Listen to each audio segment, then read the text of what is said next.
Bonjour Madame Kodja, vous m'entendez?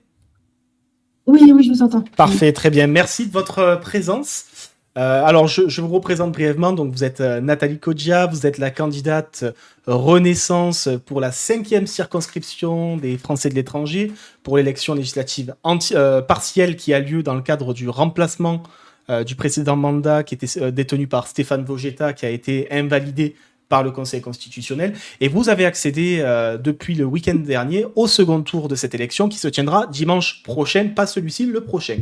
Est-ce que vous pouvez un peu vous présenter pour nos auditeurs et présenter votre parcours? Oui, bien sûr. Alors, je suis donc la candidate soutenue par Renaissance dans la 5e circonscription de l'étranger pour les élections législatives partielles. Et voilà, donc ça fait 20 ans que je suis établie à Madrid, après une expatriation de 6 ans en Allemagne, à Francfort, où j'ai étudié et travaillé, et où j'ai également fait la connaissance de l'espagnol, qui est aujourd'hui mon mari et le père de mes enfants. De mes 2 enfants binationaux. Et je suis issue de la société civile, du secteur privé. J'ai travaillé pendant longtemps dans le monde de la fusion-acquisition. Et puis, depuis plus d'une dizaine d'années, j'occupe des postes de directrice financière et des opérations. Et c'est donc ce que je fais actuellement. Je vous appelle du bureau d'ailleurs. D'accord. Et donc, voilà, mon engagement politique remonte à... Alors, il y a une préhistoire, puisque pendant mes études à Dauphine, j'avais été membre et responsable d'une association de promotion de l'Europe qui était rattachée au mouvement européen. Et voilà, l'histoire de mon engagement politique commence en 2017. C'est l'année où j'ai rejoint la République En Marche. Donc, vous faisiez partie des premiers marcheurs. Oui, alors pas tous les premiers, parce que moi, c'était au début 2017. Il y en a qui ont rejoint ce parti en 2016. Voilà, c'était l'occasion de rejoindre un parti qui avait un ADN pro-européen très clair et qui représentait mes valeurs. Et voilà, j'avais 40 ans, je me suis dit, si je ne prends pas un engagement, on va dire, partisan cette année-là, voilà, je ne le ferai jamais. Et voilà, ça a été un engagement bénévole que j'ai mené en parallèle de mes activités professionnelles et familiales.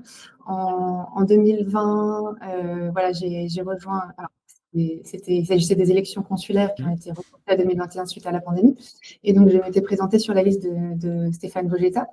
Et à l'issue de ces élections, j'avais été élue déléguée consulaire. En 2022, j'ai accepté la proposition de Stéphane de le rejoindre dans sa démarche indépendante aux élections législatives de 2022 de la 5e circonscription de l'étranger. Donc, je le rappelle parce que vos auditeurs et vos auditrices ne le savent peut-être pas, mais c'est donc l'Espagne, le Portugal, Andorre et Monaco. Oui, pour rappeler, indépendante dans le sens où Stéphane Vogetta, je rappelle pour le chat, n'était pas le candidat officiel des macronistes, c'était un certain Manuel Valls à l'époque, qui n'avait pas passé le Voilà. premier tour d'ailleurs. Donc, en fait, il m'avait proposé une première fois d'être sa suppléante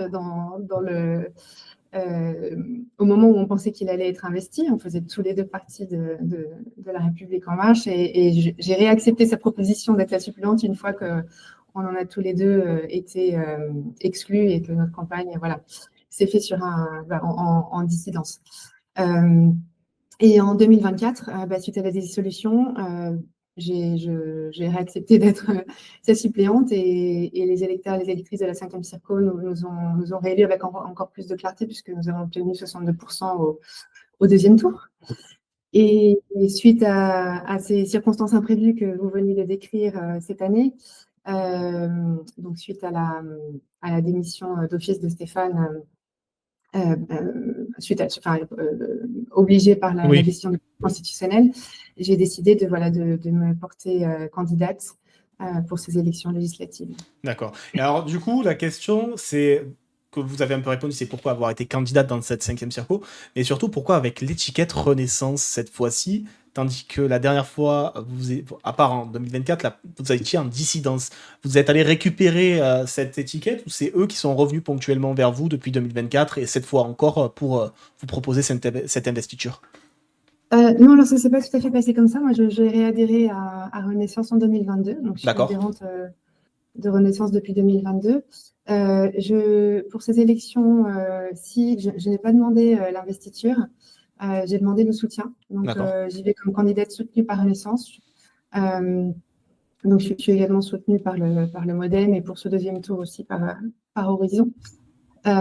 Et en fait, j'aurais pu demander l'investiture, mais je voulais maintenir effectivement ce positionnement un petit peu libre de ton et libre d'action que j'avais eu lors de mes candidatures précédentes avec Stéphane. Donc, c'était un choix de cohérence. Maintenant, voilà, je suis adhérente à Renaissance et je ne le cache pas, c'est mon espace politique, c'est celui qui représente mes valeurs. Ça ne veut pas forcément dire que je suis forcément d'accord avec tout ce que dit ou fait Renaissance ou le groupe parlementaire correspondant à l'Assemblée nationale, que je rejoindrai si je suis élue, comme Stéphane l'avait fait.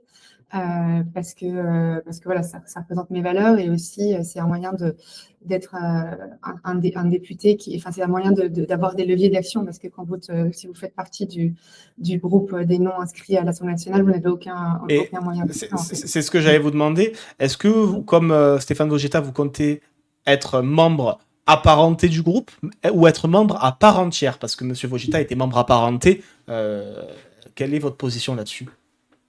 Si vous êtes élu, évidemment. Hein.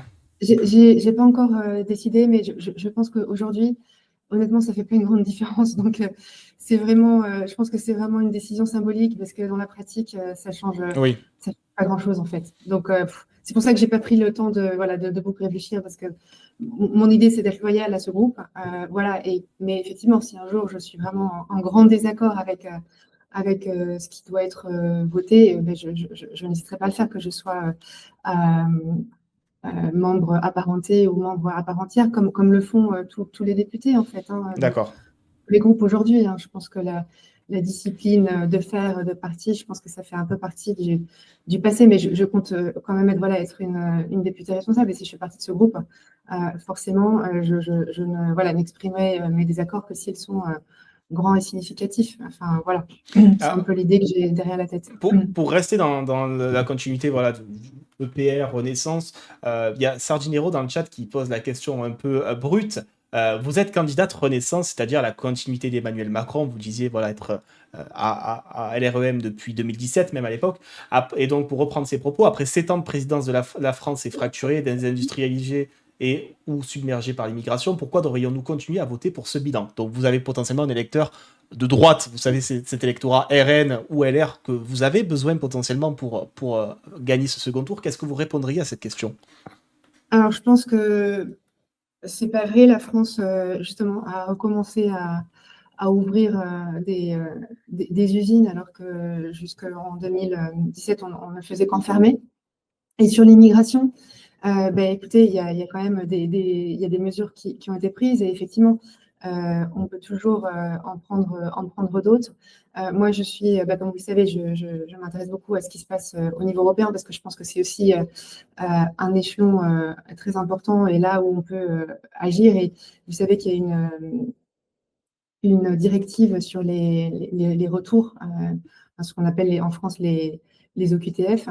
Donc, je pense que voilà, à ce niveau-là, enfin, pour ce qui concerne par exemple ce sujet-là, c'est vraiment au niveau européen qu'on peut être efficace et c'est quelque chose qui est soutenu par le bloc central. Après, au niveau national, j'essaie d'avoir un positionnement équilibré qui est qu'effectivement, il faut être ferme sur l'immigration irrégulière et trouver des moyens de la maîtriser.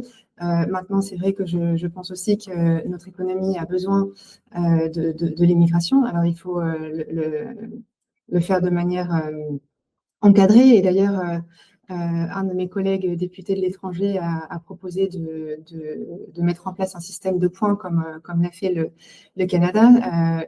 Donc, je parle de Laure Roland-Lescure et je trouve que c'est une très bonne proposition. Donc, plutôt un système d'immigration à la canadienne ou australienne sous format d'immigration choisie. C'est ça oui, que vous porteriez comme idée? Oui, et concernant l'immigration régulière, voilà, fermeté et régulation, bien évidemment. Mais voilà, j'oublie jamais que la France s'est aussi enrichie culturellement et économiquement de l'immigration. Donc, je pense qu'il faut vraiment maintenir un positionnement équilibré sur la question. D'accord. Alors là, pourriez-vous nous présenter, dans le cadre de votre programme et donc de ce que vous proposez aux Français de la 5e Circon d'étrangers, quelles seraient les grandes mesures que vous souhaiteriez porter dans le cas où vous seriez élu? Alors, ça, Si on devait en donner 3. Voilà. Je vais d'ailleurs, enfin, je vais vous répondre à cette question et pour rebondir sur la question précédente. Moi, ce que j'ai toujours expliqué pendant ma campagne, c'est que ma campagne, enfin, le mandat que je souhaite exercer si j'y suis élue, c'est un mandat utile au service de mes compatriotes de la 5e circonscription de l'étranger et plus généralement au service de tous les Français, puisqu'un député des Français de l'étranger est un député à part entière au service de l'intérêt général de la France. Voilà, je suis là pour exercer un mandat utile. Je ne suis pas là pour faire élire en 2027 Bruno Retailleau ou, dans le cas du second tour, Jean-Luc Mélenchon ou Gabriel Attal ou Édouard Philippe. Ce n'est pas du tout mon propos. Je suis là pour mener des combats. Donc, il y a des combats. Le premier des combats, c'est améliorer la vie de mes compatriotes dans ma circo et dans le reste des circonscriptions de l'étranger. Donc, ça, c'est peut-être des choses qui vous paraîtront peut-être un petit peu terre à terre, mais pour les Français et les Français de l'étranger, le sujet des démarches administratives qu'il faut simplifier le plus possible et dématérialiser, c'était un sujet qui était porté par Stéphane Vojetta, mon prédécesseur, et que je continuerai de mener, bien évidemment. L'accès à une éducation en français est également un point très important pour nos compatriotes à l'étranger. Donc, vous avez les enfants qui sont scolarisés dans ce qu'on appelle le système des lycées français.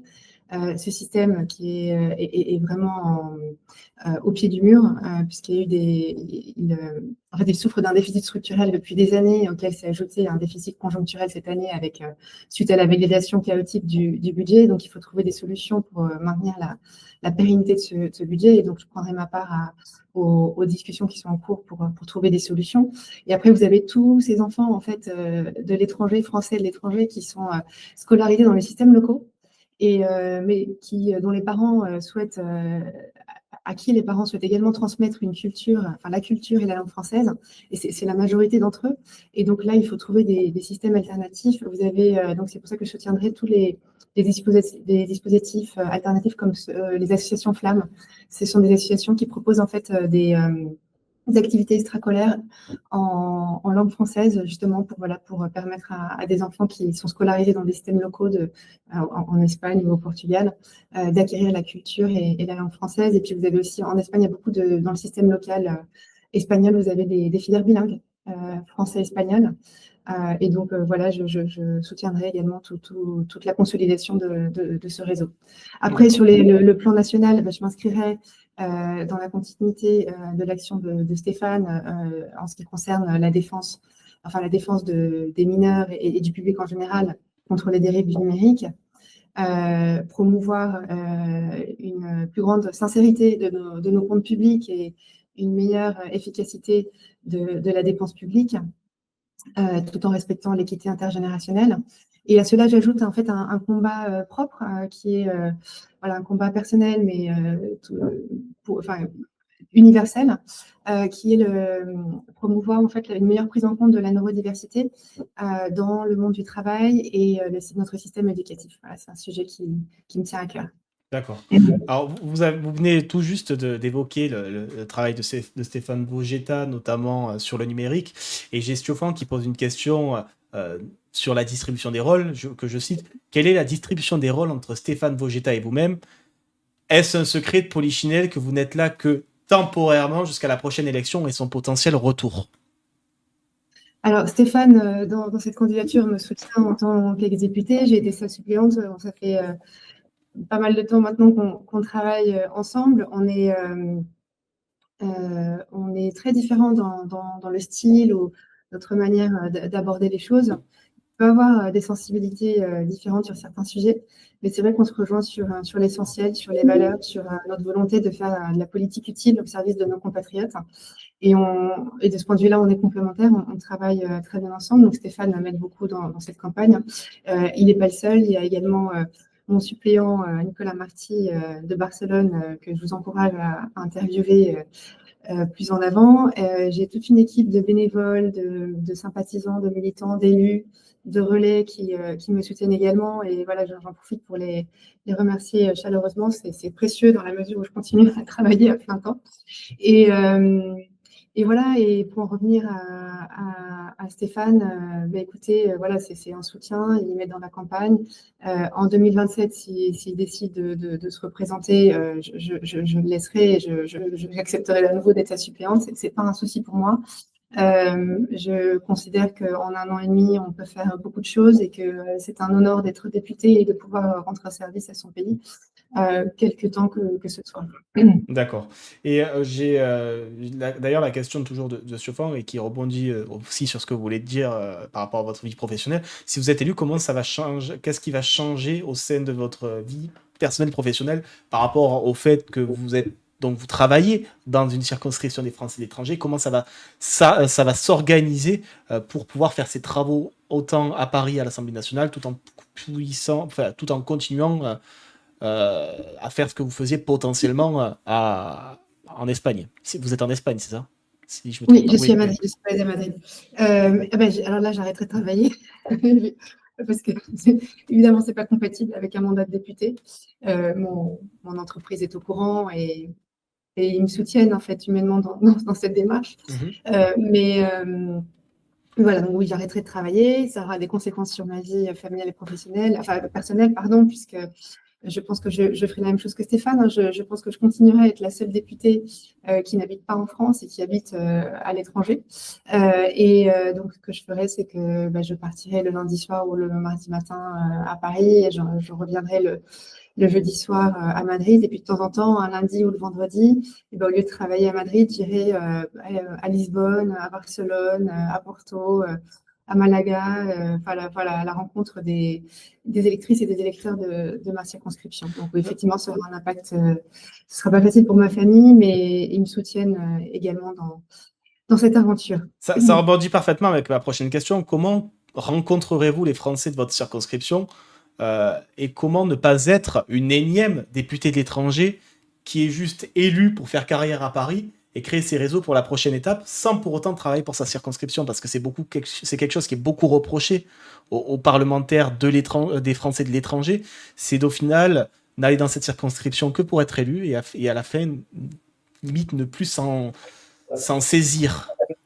Sí, perdona, estoy en una call. Ahora voy. Sí. Les aléas de... Oui.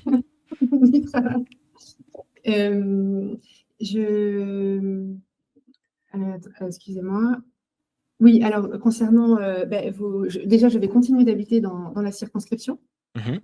Donc voilà, je continuerai à être une Française d'Espagne. Et comme je vous disais, évidemment, je ne pourrais pas passer tout mon temps dans la circonscription parce que je serai une députée de la Nation et je devrais assister aux sessions de l'Assemblée nationale. Et puis aussi, pour mener mes combats, j'aurais besoin d'être à Paris une bonne partie de la semaine. Mais donc, comme je vous le disais, je profiterai de temps en temps des lundis ou des vendredis pour aller à la rencontre de mes compatriotes en circonscription.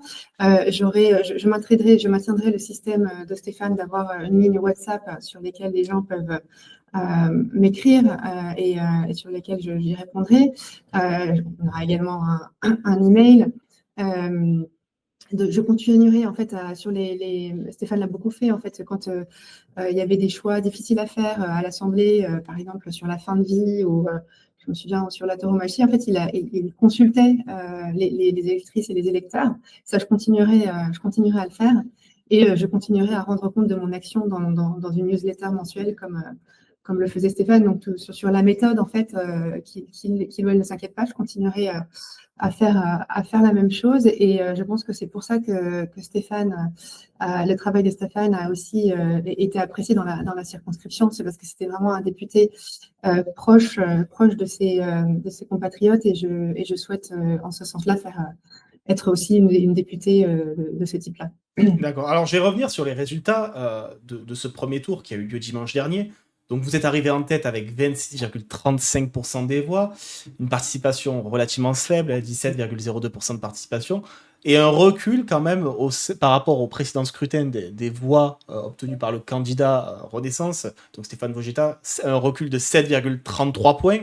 En face de vous, donc, vous allez avoir Marta Péchignac qu'on va recevoir lundi, qui est la candidate NFP-LFI, qui elle a fait 15,8% des voix, qui arrive donc devant RN, LR, PS, Place Publique et autres. Sur quelle réserve de voix comptez-vous pour ce second tour? Parce que 26%, ce n'est pas encore 50%. Les LR ont fait 10%. Il me semble qu'ils ont appelé à soutenir la candidature du centre. Le RN ou Reconquête, qui totalise quasiment 20%, ne se sont pas positionnés. Europe Écologie Égalité, il me semble, s'est positionné pour vous soutenir. On va dire c'est 5% supplémentaires. Mais à côté, on a toujours PS et Place Publique. Place Publique qui n'a donné aucune consigne de vote avec 8%. Et le PS avec 9,50 qui a appelé à voter pour Marta Péchignac, même s'il y a des dissensions, même au sein du PS, par rapport à leur position. En fait, sur quelle réserve de voix comptez-vous pour vous faire élire dans ce second tour? Quel électorat cherchez-vous à séduire, on va dire? Alors déjà, pour revenir sur les résultats du premier tour, pour moi, alors déjà d'être arrivé au second tour, c'est pas forcément une surprise parce que compte tenu du résultat qu'a fait Stéphane l'année dernière, comme vous l'avez rappelé, et du bilan que nous avons tous les deux aujourd'hui, puisque j'ai contribué, j'ai soutenu son travail, c'était pas forcément c'était pas une surprise d'arriver au second tour. Par contre, de faire 26%, pour moi, c'était le haut de mes estimations. Puisque c'est vrai qu'on avait on avait plus de candidats cette année, et notamment, on avait, au contraire des années précédentes où la gauche y allait de manière unie, cette année, on a observé l'éclatement du NFP, puisque le Parti socialiste, Place Publique et LFI ont chacun envoyé une ou un candidate. Donc, pour moi, ces résultats montrent que c'est une volonté, qu'il y a une volonté claire de la part des électrices et des électeurs de voir le travail engagé poursuivi à leur service, et non pas pour alimenter des affrontements partisans parisiens qui auraient en seule ligne de mire les élections de 2027. Et donc, j'appelle, et ce comportement erratique du NFP qui, alors là, au second tour, effectivement, certains font montre de neutralité, d'autres soutiennent la candidate LFI, mais pour moi, ça montre que voilà, c'est un petit peu un comportement erratique et que la seule alternative cohérente, crédible et responsable, c'est ma candidature. Et donc, j'en appelle à toutes celles et ceux qui pensent que la France mérite mieux que la recherche perpétuelle du chaos de la division que propose la candidate LFI et son chef de file Mélenchon, à se rassembler autour de moi au second tour sur l'essentiel, dans un respect des valeurs républicaines et des institutions, au-delà des clivages, dans un esprit d'ouverture. Donc voilà. Après, écoutez, sur les réserves de vote, malgré les consignes, par exemple, qu'a pu donner le Parti socialiste, je suis persuadée qu'il y a un certain nombre d'entre eux qui sont de vrais sociodémocrates, qui ne voudront pas soutenir une candidate LFI et donner un député de plus à Jean-Luc Mélenchon. Place Publique, effectivement, prône une neutralité, mais par ailleurs, ça ne les empêche pas de dire haut et fort qu'ils ne veulent pas de Jean-Luc Mélenchon et de la France insoumise. Donc, je pense que les électrices et les électeurs de Place Publique sauront en tirer les conséquences, en termes de ce que ça veut dire. Et puis, j'espère que voilà, je pourrai compter sur les voix des Républicains qui ont appelé à ne donner aucune voix à LFI, que je pourrais compter sur la voix de leurs électeurs et de leurs électrices, et aussi d'une partie du Rassemblement national et de Reconquête qui, elles et eux non plus, ne souhaitent pas avoir un député LFI ou une députée, en l'occurrence, de plus à l'Assemblée nationale. Donc, je pense que je bénéficie d'une réserve de voix plus forte que ma concurrente. D'accord. Je m'en réjouis. Et alors, moi, ça fait lien avec une question qui relève quand même de l'actualité, parce que ça vient d'arriver, c'était là dans les jours précédents. Donc, si vous aviez été député actuellement, dans le cadre des élections du bureau de l'Assemblée nationale, est-ce que vous auriez fait le même choix que le reste de votre groupe, très majoritairement, d'une représentation, on va dire, équitable par rapport au Rassemblement national sur les vice-présidences ou au secrétariat. Est-ce que vous auriez fait ce même choix que la majorité du groupe EPR d'ailleurs? Alors, écoutez, de la même manière que je combattrai toujours avec de toutes mes forces les idées du Rassemblement national et de l'extrême droite en général, je respecte le choix des électrices et des électeurs et je trouve que c'est probablement une erreur en fait de ne pas avoir laissé le Rassemblement national avoir des postes au bureau parce qu'il représente une force importante à l'Assemblée nationale et je trouve que par respect des Françaises et des Français qui ont voté pour eux, ben, une représentation, enfin, et qu'ils soient représentés au bureau, voilà, ça me paraît finalement être quelque chose d'assez démocratique. Bon, voilà, même si après, à l'Assemblée, enfin, quand il s'agira du vote de loi, enfin, en plénière à l'Assemblée, je les combattrai de toutes mes forces, mais sur le terrain des idées. D'accord. Et alors moi, j'ai une question que je m'étais pas posée, qui vient d'être posée par Dave dans le chat, sur les Français expatriés, notamment, ou même exilés fiscaux. Madame Kodja, vous souhaitez représenter les Français d'étrangers à l'Assemblée nationale. Un des représentants les plus présents dans les médias de ces Français d'étrangers, c'est Monsieur Sterin. Comment comptez-vous jouer les passerelles auprès de ces Français exilés fiscaux à qui les Français souhaitent demander une contribution grandissante? Quel avis sur l'ingérence de ce genre de Français exilés avec, par exemple, le projet Périclès ou autre et le financement de partis ou de mouvements politiques? C'est une question que je ne m'étais pas posée, mais qui est vraie et assez pertinente. Comment on fait sur ce genre de thématique en tant que député des Français de l'étranger pour agir? Est-ce que vous, déjà, vous pouvez agir? Non, mais alors, attendez, je vais faire comme Stéphane, comme l'a fait brillamment Stéphane à l'Assemblée nationale, il faut arrêter 2 secondes, quoi. Les Françaises et les Français de l'étranger, nous ne sommes pas des évadés fiscaux. L'extrême majorité d'entre nous vivons à l'étranger parce que on a choisi, comme moi, de rejoindre la personne qui est aujourd'hui le père de mes enfants, parce que une opportunité professionnelle est surgie, parce qu'on a le goût de l'aventure, parce que on a envie de connaître autre chose. Mais l'extrême, enfin les 95% d'entre nous sommes à l'étranger et souffrons souvent de cette espèce de no man's land qui existe pour nous au niveau fiscal, au niveau administratif, au niveau légal. Voilà, donc ma première en fait, préoccupation pour les Français et les Français de l'étranger, c'est de les défendre contre l'imposition universelle que promeut LFI et qui voudrait imposer en fait les